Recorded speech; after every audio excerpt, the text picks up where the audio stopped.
بسم الله الرحمن الرحيم لإيلاف قريش إيلافهم رحلة الشتاء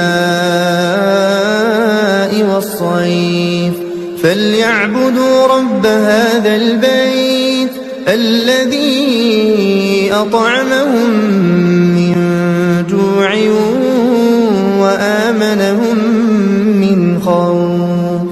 بسم الله الرحمن الرحيم أرأيت الذي يكذب بالدين فذلك الذي يدع اليتيم ولا يحض على طعام المسكين فويل للمصلين الذين هم عن صلاتهم ساهون الذين هم يراءون